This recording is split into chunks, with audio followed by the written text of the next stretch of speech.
Hey, Patch. Hey, where are you going? What time is it? It's bird chore time. Let's go. It's cold. Let's go get the ducks out. Ducks. Good morning. Oh, that goes. Their water is all frozen. They're very not happy.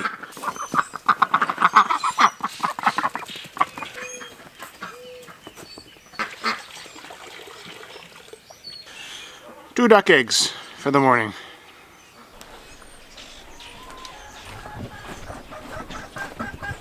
Oh, buddies. Breakfast. Hello, beautiful birds. Oh, here you go.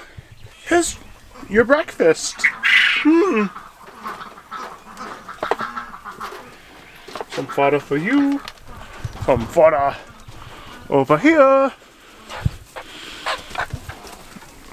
There you go.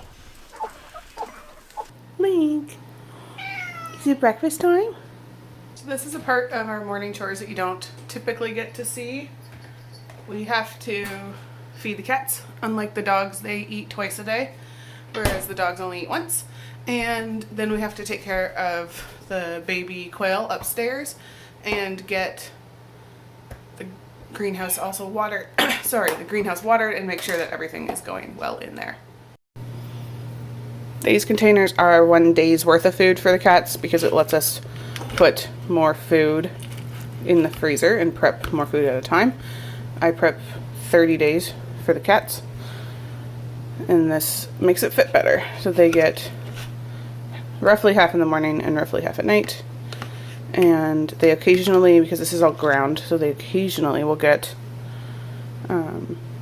chicken necks or other small bones to chew on with their meals because it helps with dental hygiene. So we're also going to do that this morning. And doing this one-handed is difficult. So now we have to follow Link upstairs to where they eat. We have some bowls to clean up there. And this is where Callie eats.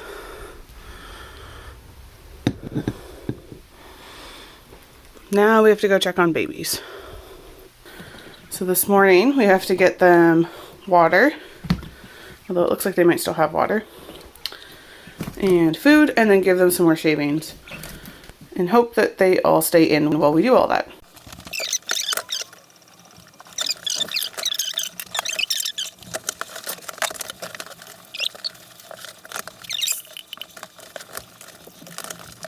And that's it for them. So we'll check on them in a couple hours because we had less feed up here than I thought we did. And we'll top up their feed, change their water and things like that. But for now, they're all set.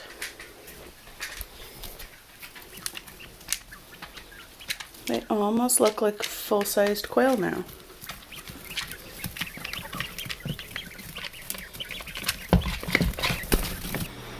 Now it's time to water the greenhouse. So our shallots and our leeks are coming up really well. This is the planting experiment that I did for inside, and everything there is growing well as well. We're probably going to have to add some bok choy on top of our burgers tonight, or some other leafy greens. Earlier this week I started, not cilantro, this is actually in backwards. So this is broccoli, cauliflower, and a bunch of different types of kale. So now we're going to give those some water first.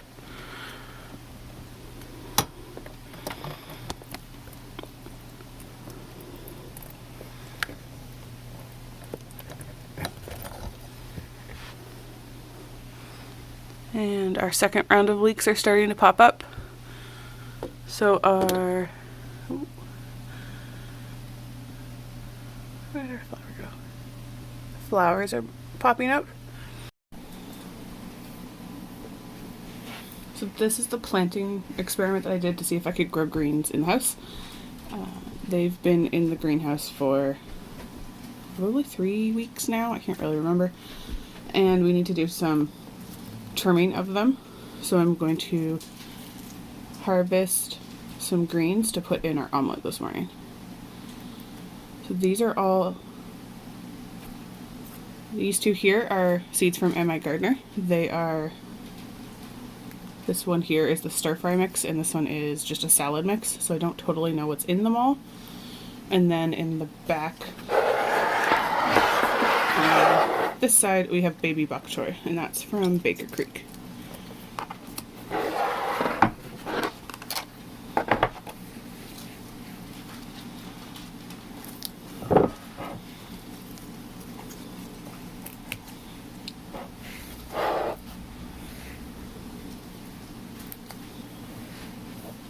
That's about all I'm harvesting today, but we'll add it to our duck eggs with some cheese, and that'll be our omelets for the morning. We need to start eating our duck eggs. I think I know how to do that.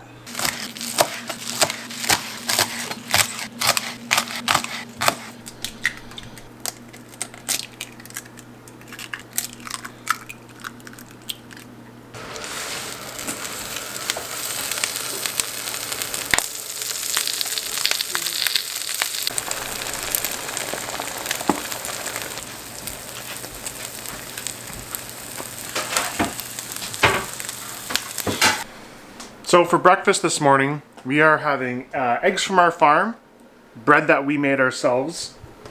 Half the greens are from our farm. We substituted some kale from the store and some bacon. And it looks so good. Doesn't that look good? Nom, nom, nom. Patch agrees. Patch, do you agree? He says yes.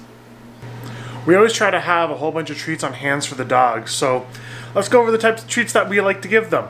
Let's check out the dehydrators. This is our Excalibur. You can't see that at all. You still can't see that. But it heats from the back and pushes all the way forward, so let's check and see what we have inside here.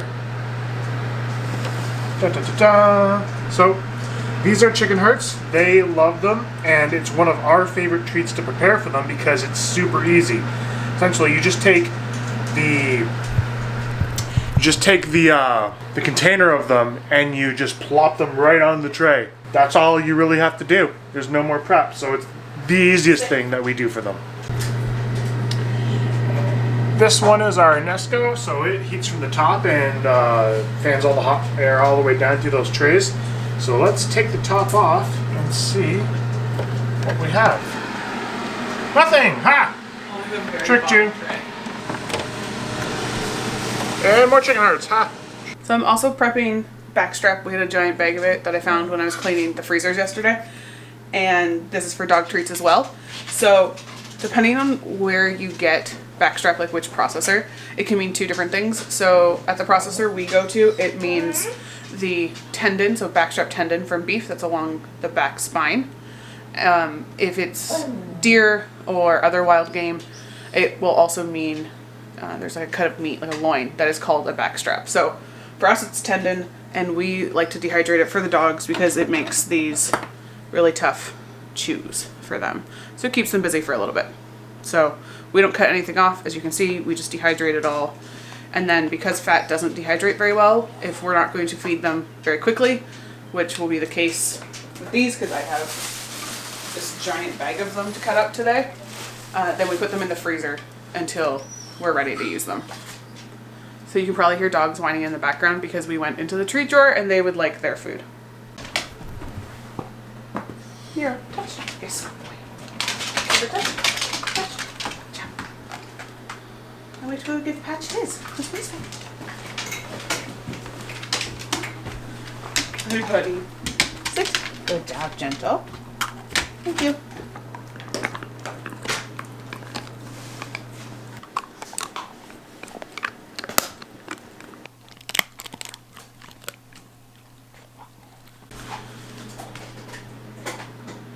So I only cut up these bigger ones.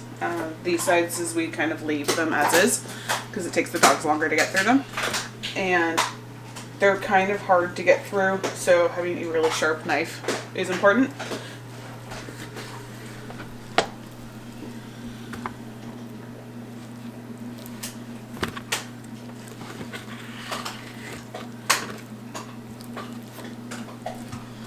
And another thing to note is if you have a dehydrator like our Excalibur that dehydrates out the back of it and doesn't have like a drip pan. A lot of this fat will melt as it heats up, so you want to put a pan underneath so that you don't have just like melted fat dripping all over your counters. So the last thing that I have to cut up for treats is a whole bunch of lung, which is on the counter over there. It comes to us fresh, and then I put it in rectangular containers and freeze it overnight because I find it easier to cut when it's partially frozen, because otherwise it's like cutting a meat marshmallow, which is as disgusting as it sounds. Because it is partially frozen, I put a towel over it so I don't kill my hand after doing like 8 or so of these. And then these will go on the dehydrator, and they take about 8 hours to dehydrate. This is probably what we use the most of, because we use a lot of it on nail days, and it's what they get as like training treats, as opposed to the other stuff I was doing, which would be chews. The only other treats that I want to talk about are tracheas. So tracheas are really great. If you don't cut them in half, what you can do is actually stuff them and freeze them, and it gives them something to chew on a little bit longer. So tracheas are always good. Rabbit ears, our dogs love rabbit ears so much, and a lot of dogs do. And they're a great treat for allergy dogs. And then chicken or wing duck tip. Wow. Duck or chicken wing tips. They just love them up. So yeah, that's essentially a brief overview of what we feed our dogs for treats. Yeah, all that stuff we've essentially made ourselves, so we know what's in it, and we know that it's not going to hurt them. So if you want to see other things that we're doing on the homestead, make sure you hit that subscribe button, give us a like. We really appreciate it. And we'll see you next time. Take care.